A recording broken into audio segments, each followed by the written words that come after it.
The official managerial doctrine of the United States, which we have proselytized the rest of the world in for some 20 years until the Japanese came along and then we ran into trouble. Of course, we don't want to go back to the past. The present may be pretty good, but it's not good enough. We can do a hell of a lot better than that. The future looks great. And therefore, the objective is to accelerate change, because change is opportunity. And this is clearest if we go back to the metaphor. When the pre-active goes swimming in the ocean and the tide comes along that grabs him and carries him away from the shore, he looks around and says, "Hey, I like where this tide is going." And then he tries to get on the leading edge of the tide and swim with it as fast as he can to get to where it's going, so he arrives there before anybody else does, can climb on shore, turn around, and collect a toll from those who arrive later. Change is opportunity to be exploited by getting there first. Okay? Now, change is good. Technology is responsible for change. Technology is God. Unlike the reactive organization, all the solutions lie in technology, not the problems. How, you got an oil crisis? That's stupid. There's more oil in shale than there ever was in the ground in pools. If we had done enough research, we know how to get it out of the shale economically. Besides, look at all the hydrogen in the ocean. All we got to do is figure out how to separate it. There's an unlimited supply. If that won't work, let's drill it into the core of the earth, etc., etc. It's just a matter of technology. We just haven't done enough research. We weren't prepared for these things. So they're very highly dependent on research and development. And therefore, the critical thing is the ability to do those things, competence. For the pre-active manager, experience is not the best teacher. It's the worst teacher. Why? It's irrelevant. See, the fact that you've been driving an automobile for 40 years doesn't equip you to drive a space vehicle. Technological change makes experience obsolete, and we're in a period of technological change. Therefore, what you need is people who can learn and adapt quickly to change. The capacity to learn and adapt become the critical thing. And where do you find this? In old people or young people? Younger people. And therefore, these organizations tend to place emphasis on youth. If you're not lucky enough to be young, you pretend to be, because the young are thought to be more flexible and capable of learning. So you get younger organizations of bright people, highly educated in general, capable of learning and adapting, and you create an environment in which they're encouraged to do so, and that's not a strong centralized organization. That's a highly permissive, decentralized organization, where you give people their head. I can remember one of my bosses once saying to me, "You know, you never asked me for permission to do anything." And I said, "Oh boy, here it comes." He said, "I like it that way." He said, "I want it to stay that way, but I want you to know if you ever screw up, I'll have your rear end." See, that's the typical pre-active manager. He watch you, and if you get into trouble, then he'll have at you. But as long as you're going okay, he lets you alone. So the pre-active organization is highly decentralized and permissive in its structure. Youth tends to predominate informality, not hierarchical formalism. Loyalty is not expected. You expect a bright young scientist to shift jobs every couple of years. He doesn't have any commitment to the company. He has commitment to ideas. He's a professional. He's not an employee. He's a professional. If he doesn't like it here, he'll go someplace else where he does like it. So the attitude changes. Now, it's certainly not organized like a family. In a world that's characterized by intense competition under rapidly changing conditions, what is the kind of organization that best demonstrates the capacity to cope with those conditions? What's the paradigm of the ability to compete effectively under rapidly changing conditions? The winning team. The team that won the Super Bowl or the World Series. They never know what's going to come next, but they're always able to respond to it rapidly and effectively and to come out ahead. So the sports team becomes the metaphor. They want to be the winning team. Remember Nixon's speeches? He had the misfortune of failing to get on the freshman football team somewhere once, and he never got over it. And he kept talking about the quarterbacks and the halfbacks and the team spirit and the coaches and this sort of. That's typical pre-active talk.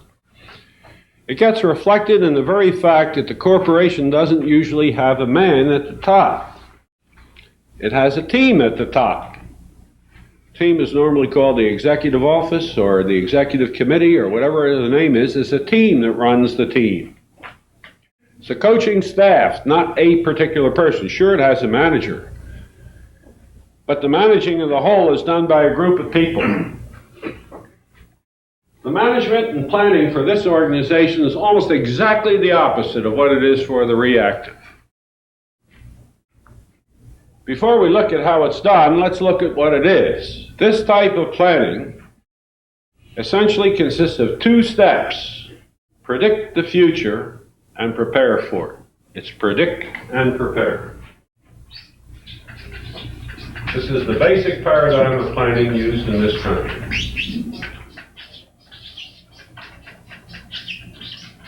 So, a plan requires two things: a forecast of the future and preparation for it. Preparation being the steps to take to exploit the opportunities that change will bring about and to minimize the problems or threats that it will bring about. All right, now we look at the top of a pre-active organization. You got the executive office up here. You can always tell it right away because they're going to have a very highly trained staff reporting to them. At least one or two PhDs in it who are highly trained in management science, operations research, or corporate planning. It's usually called the Corporate Planning and Development Department or something like that. There's a division of labor right at the top. That group of experts prepares the official forecast. Out of here comes the basic forecast to which planning is to be addressed. Out of the executive office comes a strategic white paper, a statement of direction. Strategic white paper.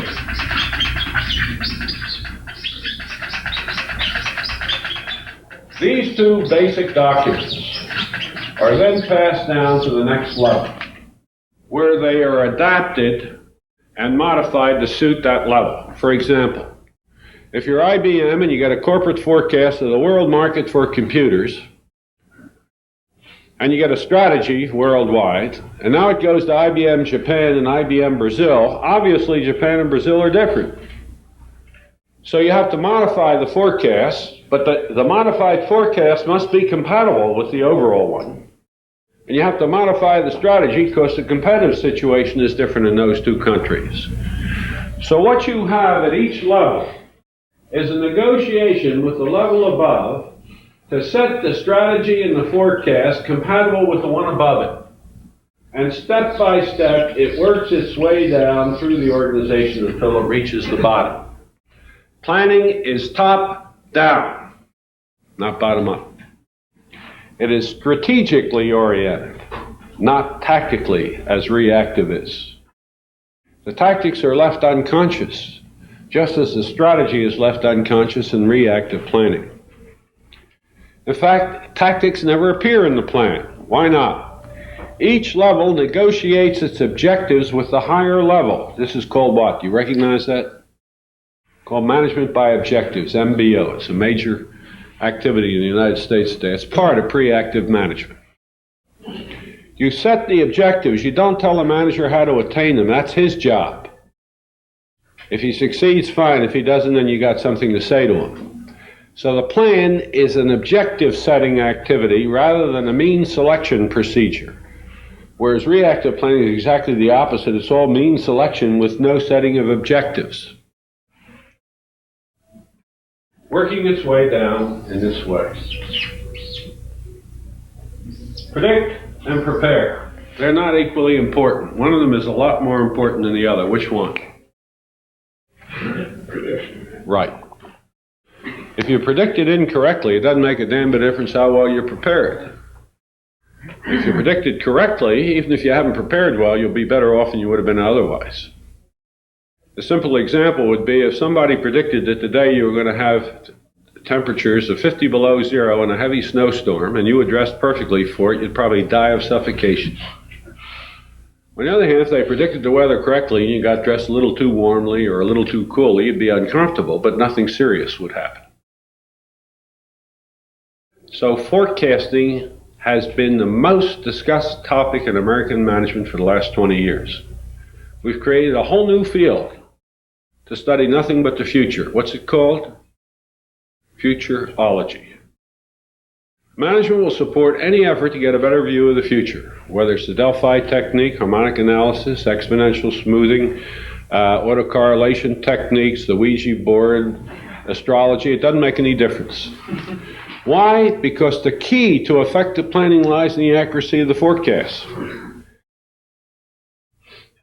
We get an awful lot of visitors at the University of Executives that come to talk to us, and they always feel apologetic when they do, because it's kind of demeaning to an executive to have to come to an academic institution. So they always try to explain it. And it usually goes something like this. Dr. Ackoff, we'd like you to understand we're not really here to get your help in making decisions. We know how to do that. What we would like to get some help from you on is, can you tell us what's going to happen? See, they believe that if they only knew more accurately what's going to happen, the rest of it's easy. Preparation isn't the hard part. It's the forecasting that is. Because they recognize that increasingly their forecasts are getting lousier and lousier. Of course they are. With increasing rate of change and increasing complexity in the universe, it becomes harder and harder to forecast effectively. If you look at the record, even of the most expert forecasters, the econometricians, it's awful. One of my colleagues at the University of Pennsylvania recently received a Nobel Prize for his work in econometric forecasting. I was asked if I thought he deserved it, and I said, of course he did. He was wrong with the most sophisticated technology of any man I knew. The question of forecasting isn't whether they're right or not, but how complicated they are. Why are we so bad in forecasting? Well, let me tell you something that you won't believe, I'm sure, and then try to go ahead and prove it.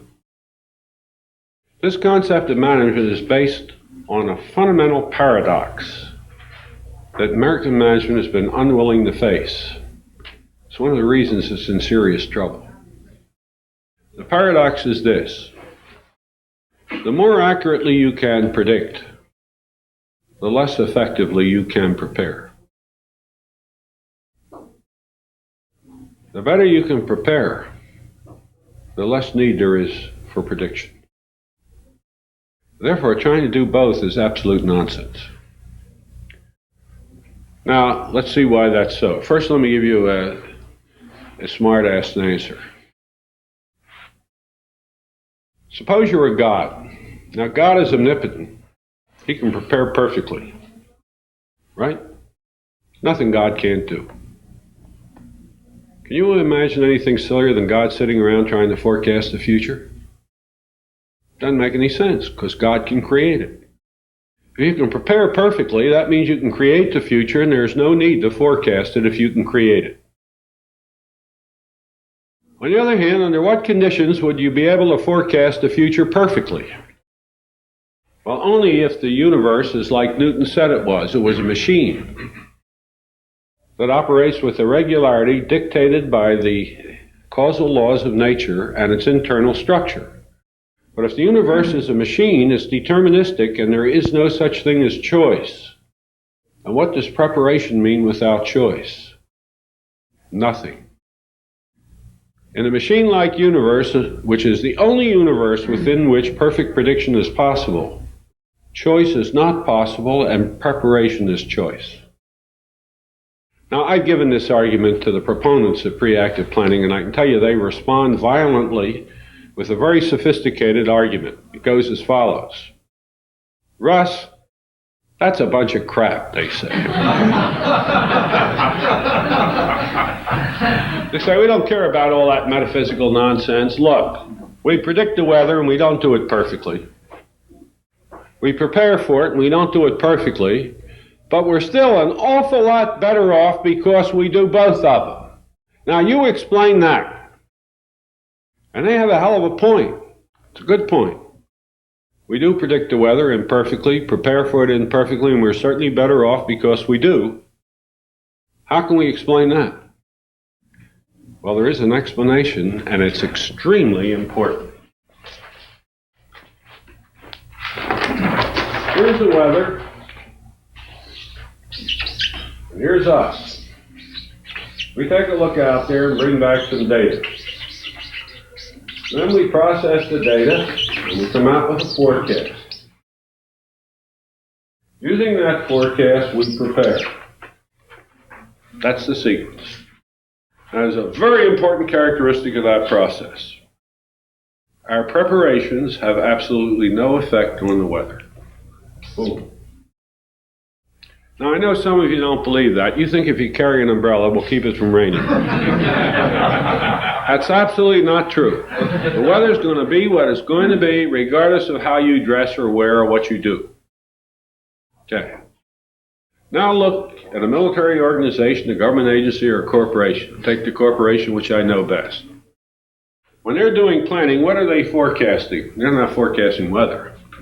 They're forecasting the behavior of consumers, competitors, suppliers, the economy, and politics. Question: are those things affected by what the corporation does? Of course it is. It's the whole damn point. The only point of planning is to change those things that you're forecasting. Therefore, look at the logic that's required, okay? We look out here. Let's just take the consumer. We look at the consumer behavior, come back with a forecasted demand. Then what does the planner do? He says, how can I change that demand, right? He develops a plan, which is his preparation, which is intended to change that. But if that changes, that makes the forecast incorrect, doesn't it?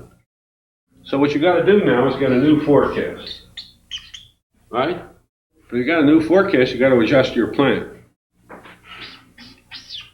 But a new plan will change the forecast. And by God, you're off like the Gilly-Galoo bird. Are you familiar with that archaic animal, which flew in ever-decreasing concentric circles until it disappeared up its own anatomy?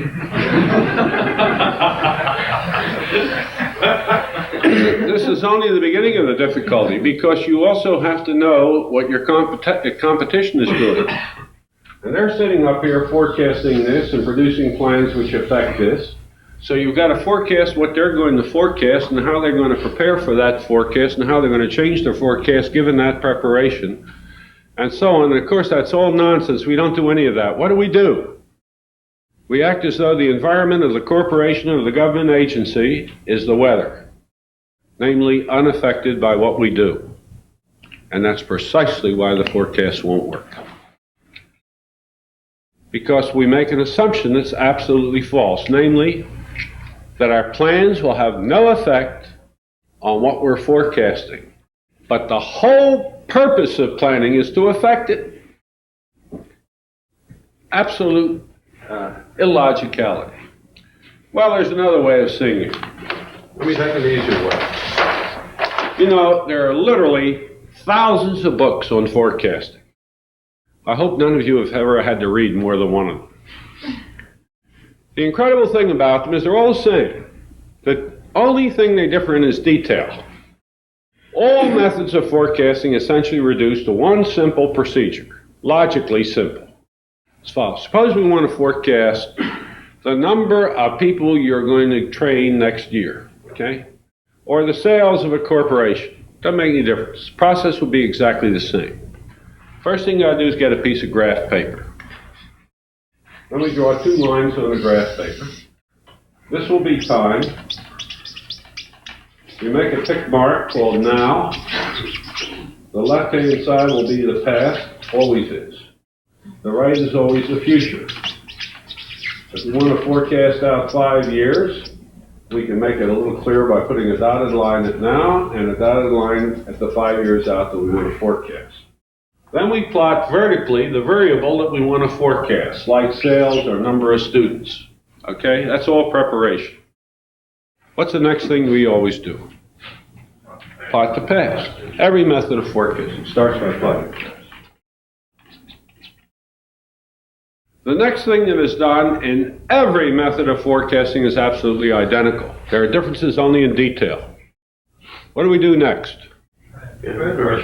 You fit a line to the points. The only difference is whether a straight line, a curved line, a wavy line, or how you fit it. But in every method of forecasting, you fit a line, one way or the other. Next step is always the same. What do? Extrapolate or project. Oh, there it is. Forecast. Now look at the logic of that process. It says the future is completely dependent on the past. The past determined the future. And we know that is absolutely false. The further then is, this is then, the greater the distance between now and then, the more then depends on what will happen between now and then. Want to forecast the weather tomorrow? Do you know what the best possible forecast for tomorrow's weather is? Because I've worked on this problem scientifically. It's a day's weather. No weather forecaster in the country beats that forecast, believe it or not. Why? Because not much can change in a day. But you go out a week and it's not worth a damn. Go out a month, it's even worse. Go out a year, it's awful. Why? Because the weather a year from now depends on what's going to happen between now and then, not what has happened in the past. If the future depends more on what will happen between now and then it is subject to creation. And the real objective of management and planning should be to create the future that you want. You see, what we got here is predicting a future that's out of your control and trying to control the effect of that future on you. But this says that the very process you're engaged in is nonsense. The future is largely subject to your control, and therefore the objective of management and of planning should be to control the future, to create the future that you desire. Now the question is going to be, how in the world do you do that? And that's what we're going to look at for most of the rest of the afternoon, how that can be done. Let me say this much, it requires a whole new form of management. The three kinds of management we've just looked at, the primary colors, all derive out of machine age thinking. So now I'm going to cheat. There's a fourth type. But it doesn't go on that chart because it denies the assumptions which are common to all three of them. It says it's not a question of which one of these three is right or wrong. They're all three wrong because they make assumptions which are rooted in the machine age rather than the systems age. And we're going to want to look at what those assumptions are and see their impact on the management and our concept of organizational effectiveness. Okay. Now let me pause there well, let me give you one more thing before we pause. Let me give you the definition of planning as it appears here. This new type of management is called interactive management for reasons that you'll see. And the definition of interactive management or planning is the design of a desirable future and the invention of ways of approximating it as closely as possible. The design of a desirable future and the invention of ways of approximating it as closely as possible. Planning is design and invention, acts of creation, synthesis. Design and invention are the result of putting things together, not taking them apart. Prediction and preparation are analytical processes. So we're talking about synthetic planning as opposed to analytic planning. Now how we do it and how it differs from conventional management is the subject, as I said, we're going to look into. Let me pause here and see if you got any questions about anything I've said up to now. We've now got the three basic forms of management in use. Yeah. how effective can any one organizational element in a large environment be in designing and inventing the future when their impacts from all around and they're extremely unpredictable? First of all, observe there is no such thing as an organization that isn't a part of a larger one. Okay? So your question is not how can a unit which is a part of something larger do this, is how can any unit do it? The answer is by doing it. Since every unit is a part of a larger unit, and since the ideal would be to plan for the universe simultaneously, and that's not possible, you do the best that you can. So I would rather plan for the university than for the college. For the college rather than a department. But if all I can plan for is the college, that's a hell of a lot better than doing nothing. And maybe by planning for the college, I will get the university to do something. And I'll give you examples of where it will. The answer where you should start is simple as hell. You know what the answer is? Where you are. Absolutely. There is no better place to start than where you are because you control that. Now, the real problem is this, that any innovation always involves a personal risk. And we have raised a generation of gutsless wonders that talk about entrepreneurship and are scared to death of it. What we want to know is a way to make change without running any personal risk. That's a contradiction. Innovation that's riskless is not possible. Any other questions? Okay, I suggest this is a good breaking point. Let's take a 5-minute break, stretch a little bit, and then come back and we'll take the next piece, okay?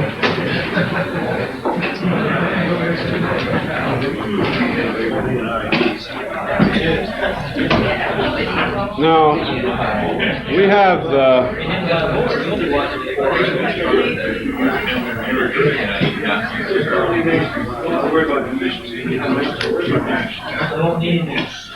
we only have about an hour available in the schedule to talk about interactive management.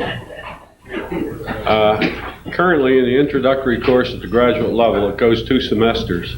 That's 90 hours. So we ought to be able to do it in an hour. Of course we can. The main reason for making this book available to you, that's what this book is all about, creating the corporate future. It's a detailed account of the nature of interactive management. So all I can do here is give you a sense of some of its essential characteristics and hope you become sufficiently interested to want to go into it more deeply. What I want to focus on, perhaps the easiest thing I can do in a short amount of time, is to identify the fundamental differences from conventional management and linger on those rather than talk about what it is in any detail. First, let me show you what's perhaps the most critical difference. Suppose I use this to represent time, as we've done several times. And here's now. I can characterize the reactive manager as someone who stands here and looks back to a previous state that he desires and tries to get back there. Right? Now, the inactive manager is standing in the same place in the present, but where's he looking? He's looking down at his feet. Same position.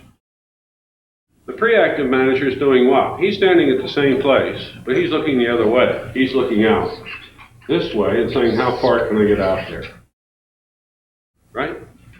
They have something in common. What is it? They all stand in the present.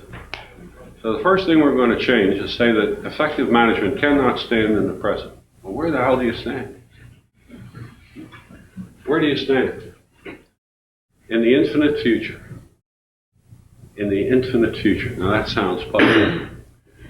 Now, before I define what I mean the infinite future, let me say this. In interactive management, you start by saying where you would like to be. That's some time out. Doesn't make a difference where it is. It's where you would like to be. And you plan backwards from where you would like to be to where you are. It's backward planning from where you want to be. Remember I said effective planning has to be directed to what you want? Well, that's what we're going to do here, by making explicit what we want. Now, the first thing that will occur to any sensible person is, look, if I want to go from here to there, what difference does it make if I try to go that way or if I work my way backwards from there? If I want to go from here to Los Angeles, does it make any difference whether I figure out the best route from here to Los Angeles or the best route from Los Angeles back to here? Of course not, huh? Wrong. It makes all the difference in the world. Now, there is no way I can convince you of that by argument, so I'm going to give you a little test. Here's the test. This is a problem I was given when I was about 13 years old. A farmer is going to market with a bushel of apples. Okay? He meets his first friend and he gives him half of his apples plus half an apple. Meets a second friend, gives him half of his remaining apples plus half an apple. Same to a third friend, same to a fourth friend. And he has no apples left. How many did he start with? Well, let me show you what happens. If you're like I was when I was 13, I said, oh hell, that's a problem in algebra, I can do that. He started with X apples, right? Now, how many did he give his first friend? Well, he gave him 1/2 of X, right? Plus 1/2. So this is what he had left after his first friend, right? So now he comes to a second friend. How many did he give him? Well, he gave him 1/2 of what was left, which is X minus 1/2 X plus 1/2 plus 1/2. That's what he's got left when he comes to his third friend, right? So we will subtract from that 1/2 of what he had left. Well, you can see what's beginning to happen here. And by the time I finish writing it out, it'll take several sheets, because when I get to the last term, it's big. But it's simple, straightforward algebra, and I solved it. Gave the fellow who gave it to me the solution, and he started to laugh at me. I said, what's the matter? Is it wrong? He said, no, it's right. But God, you're stupid. I said, I don't understand. He said, I know you don't. He said, look. He said, how many apples did he have to have when he reached his last friend? Half. Depends on how many friends he has. No, it doesn't. Absolutely independent of how many friends he had. One. It had to be one. Why? Half of one is a half plus a half is 1, and 1 from 1 is 0, and that's the only number it could have been. Right? How many did he have when he reached his third friend?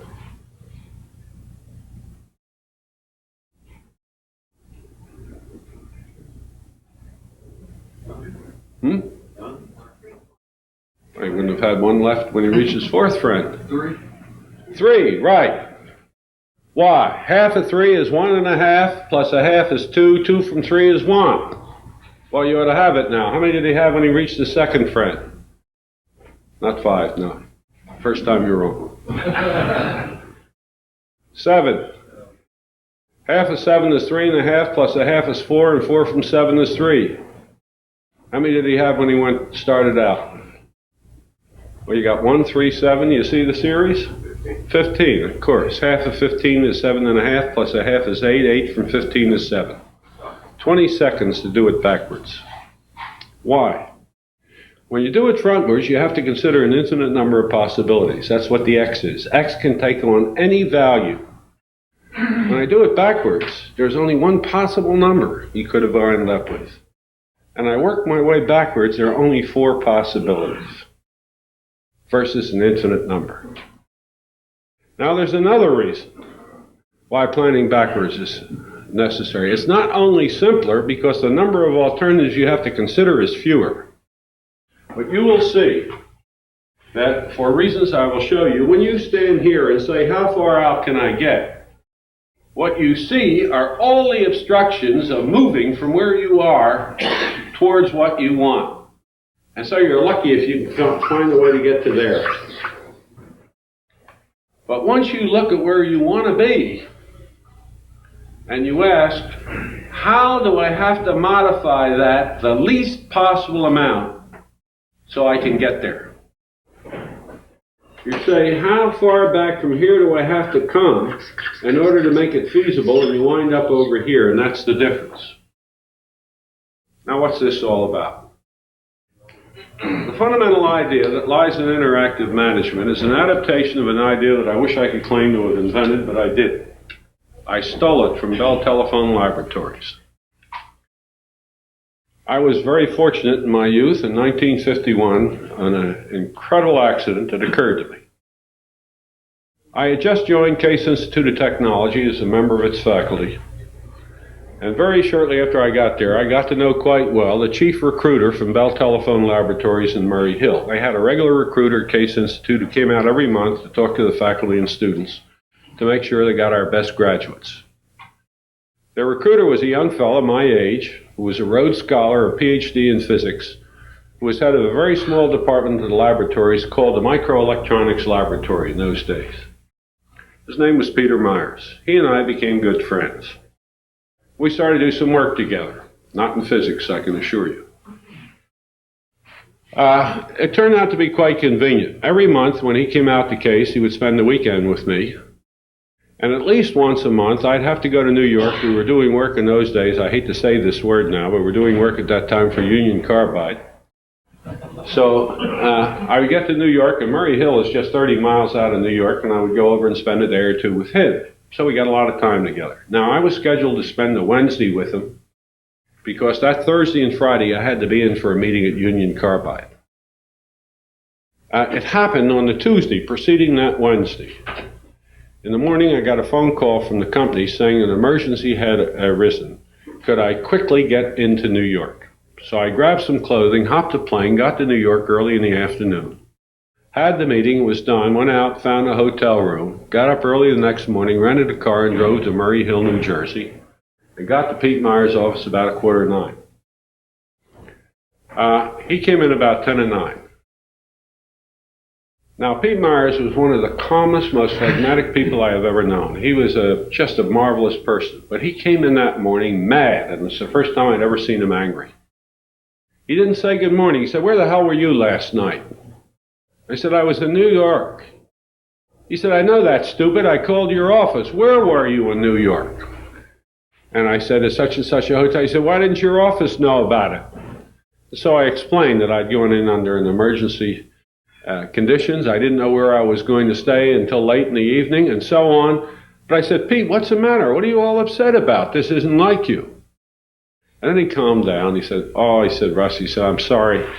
He said, 4:30 yesterday afternoon, the vice president in charge of the laboratories called all the section heads and told us that we have a meeting this morning at 9 o'clock and to keep the day clear. And if it wasn't clear, clear it. This is first priority. And I got to go to that meeting in a couple minutes. And I tried to get a hold of you to tell you not to come. They said, "Well, that's a shame. I wish you had, but you didn't. It's not your fault, and it's not mine. I got some work with me. I'll work in your office, and if you're not back by noon, I'll leave."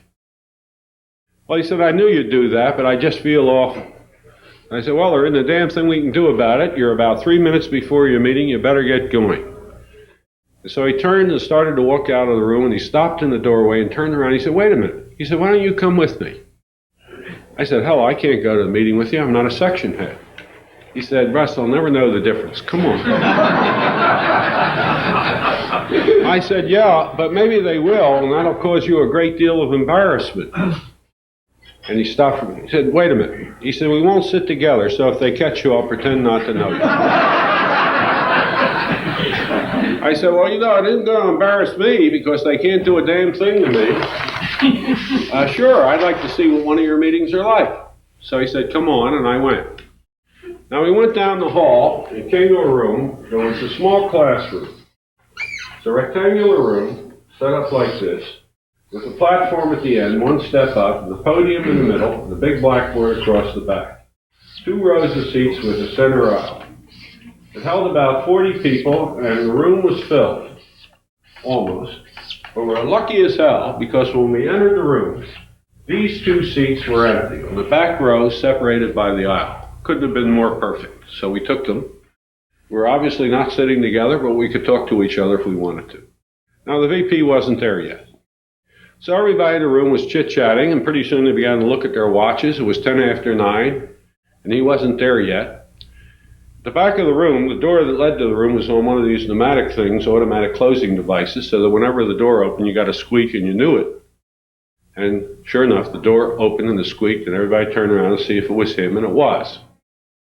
And they knew immediately that something critically wrong had occurred. The VP of the lab is a 220-pound, 6'2" extrovert. He was one of these backslapping guys that knows everybody by name, and he's chit-chatting with everybody all the time.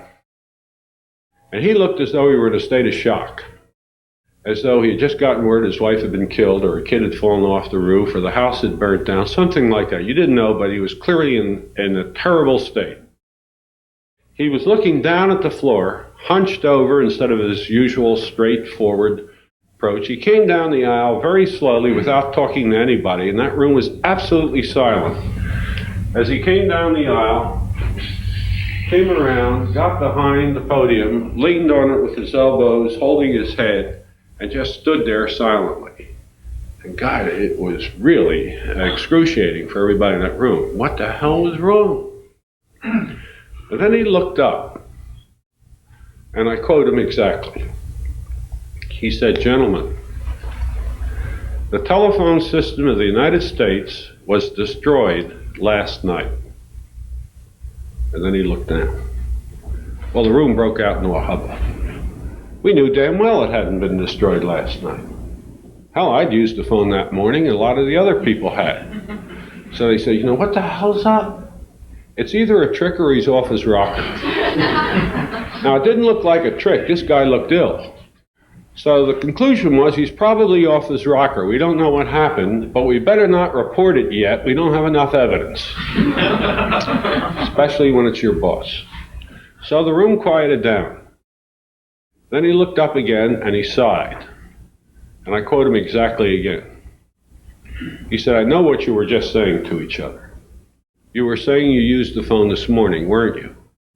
Well, everybody was tremendously relieved because it showed he was in contact with reality. So they all smiled, gave this silly shake of the head.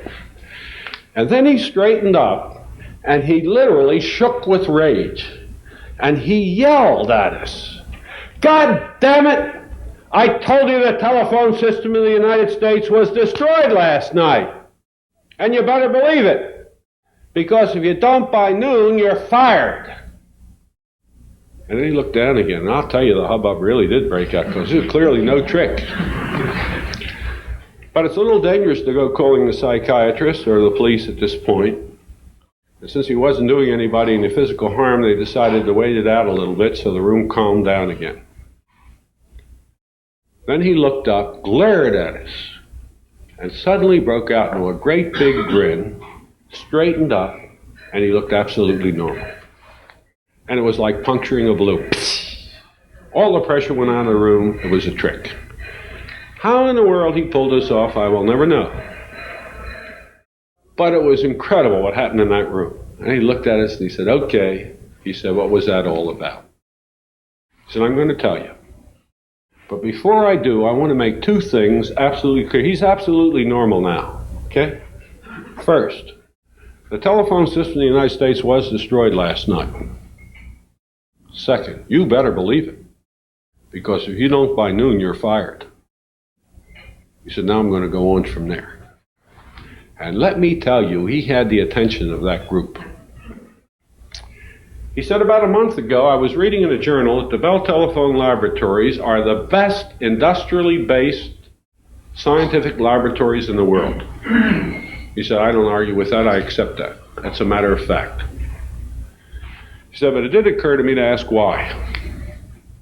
He said, "The answer is obvious. It is assumed that we have contributed to the development of the relevant technology for our industry more than any other industrial laboratory has contributed to the development of its technology." He said, "I accept that. But the question is, what has our contribution been?" So I made a list of what I think are the major contributions of this laboratory to the development of telephonic communication since its inception. He said, now, I don't want to show you that list. I would like to check it against your independent judgment. So I want you to tell me what you think is the most important thing we've ever done. And he had a pad up at the front of the room, and somebody yelled out immediately, the dial. He said, right. He said, the dial is certainly one of the most important things we've done. He said, does anybody know when we introduced it? Somebody said, well, it was sometime in the early 30s. He said, right. He said, by the way, did anybody know when we invented it? And there was a little pause, and somebody said, well, I don't know, but if we introduced it in the early 30s, it must have been sometime in the 20s, probably the late 20s. He said, look, I didn't ask you to guess. He said, I asked if anybody knew. Does anybody know when we invented it? And there was a silence. He said, I'll tell you when. Now, I don't remember the exact day, but it was about 1890. He said, that's not important, so let's go on to the next one. The second one that was yelled out was one I didn't understand at all. I couldn't understand what the hell they were talking about. Somebody said multiphasing. Now, I later found out what this was about. This is a way of sampling sound, so you can send 6 telephone conversations across the same wire at the same time. It was a technique which increased the capacity of the lines of the telephone system by 600%. He said, right. Certainly one of the most important ones. He said, when did we introduce it? And they gave a date. It was sometime between the 2 world wars. He said, right. He said, any of you happen to know when we invented it? Nobody did, and he told them, and it was before 1900. He said, all right, let's take another one.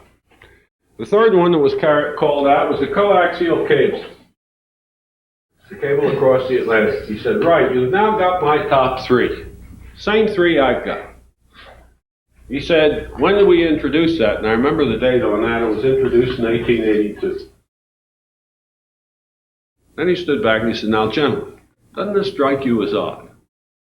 That the 3 most important things ever done for this company by this laboratory were all done before anybody in this room was born.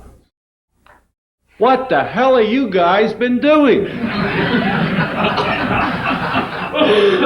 He said, I'll tell you what you've been doing, and it's not your fault. You've been looking at that system, identifying its deficiencies one by one and correcting them. But you haven't improved the system one damn bit. You recognize that? That was my first exposure to the argument against reactive planning. He said, there's something wrong in the way we're doing it. We're treating the parts, not the system. Gentlemen,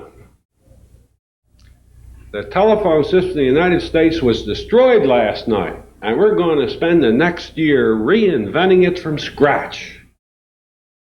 I said, let me tell you what we're going to do. Nothing else in the United States was destroyed. Only the telephone system. Everything else is exactly the same.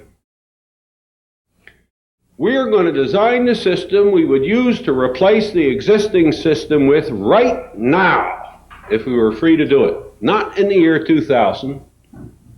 We want to specify the system that we want right now, if we could have whatever we wanted. Subject to only 2 constraints.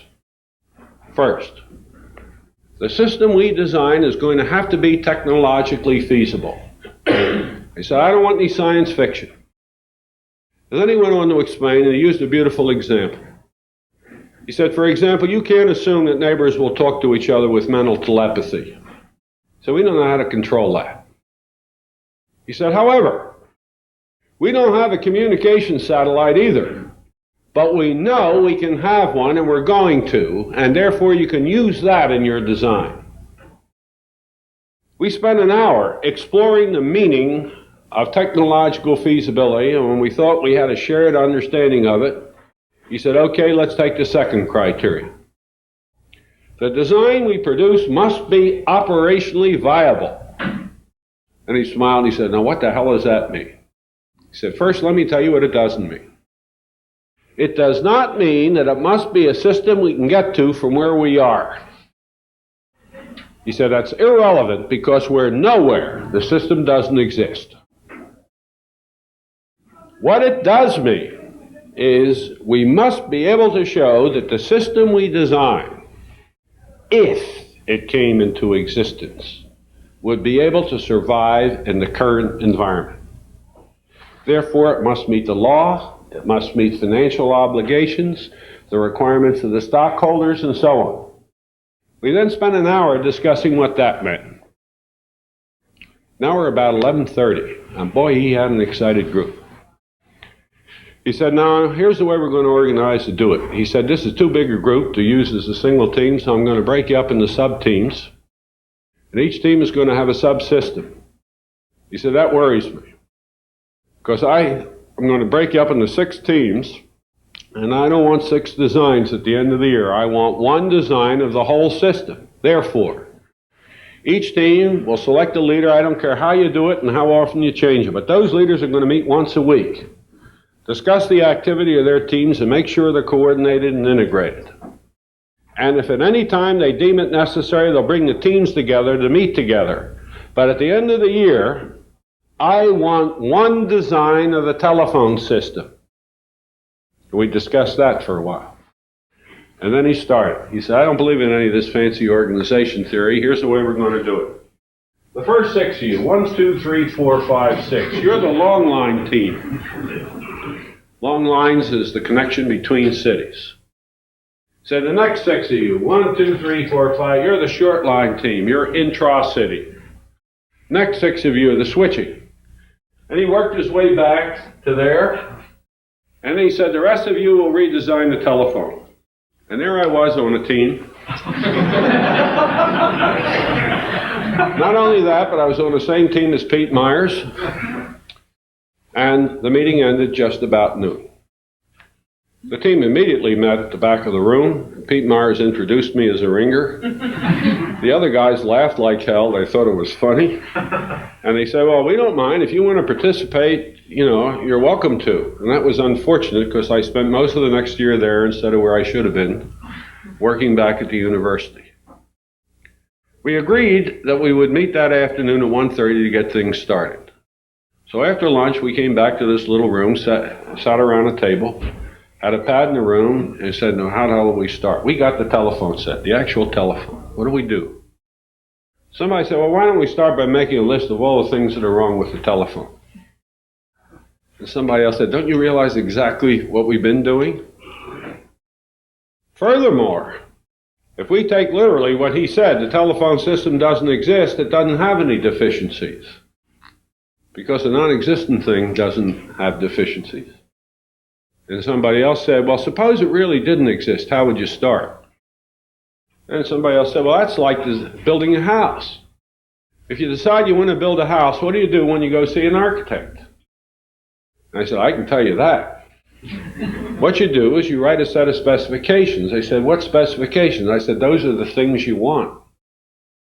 Like I want 3 bedrooms, 1 kitchen, a family room, a 2-car enclosed garage. They said, why don't we try that? And everybody agreed, not because they thought it was such a hot idea, but they couldn't think of anything else to do. So we took a clean sheet and said, all right, let's throw up some ideas about the properties that a telephone ought to have. Right? First one that was thrown out, I want a telephone with no wrong numbers. Every call that comes in is intended for me, and everybody agreed that would be desirable. Second suggestion I thought was absolutely brilliant. I happen to have made it. I said, I want to know who's calling me before I answer the phone. They all agreed.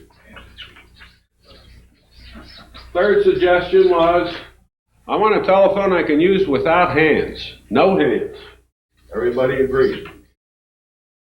The fourth one was really marvelous. I didn't make it.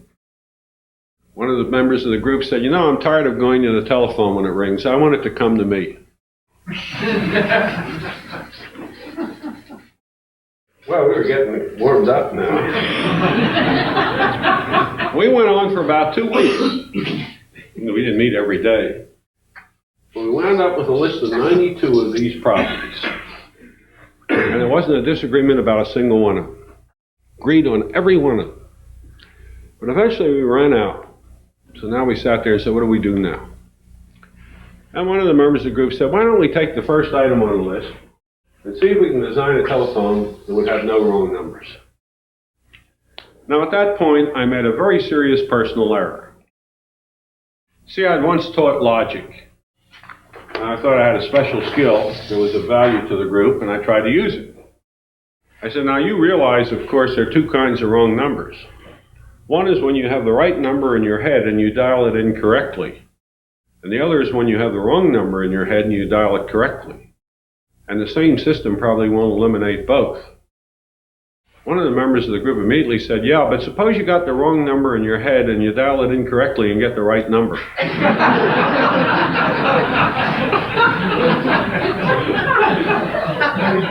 That shut me up for a while. We all agreed, however, that it was important to know which type of wrong number was the most prevalent. Now, at this point, I was able to do something useful. I knew the head of the psychology department in the lab. I had worked with him before, so I picked up the phone in the room and called him, Dr. Carlin. And after a few amenities, I said to him, Sam, do you happen to know anything about the relative frequency of wrong numbers? And the guy exploded at the other end of the phone. He became an inarticulate, it sounded like that. Took him 5 minutes to calm down. It turned out he'd been doing research for 17 years on wrong numbers, and I was the first one to ask him about it. After we finally got him quieted down, he gave us the information we needed. 4 out of every 5 wrong numbers is the right number incorrectly dialed. And so that was the first focus of our attention.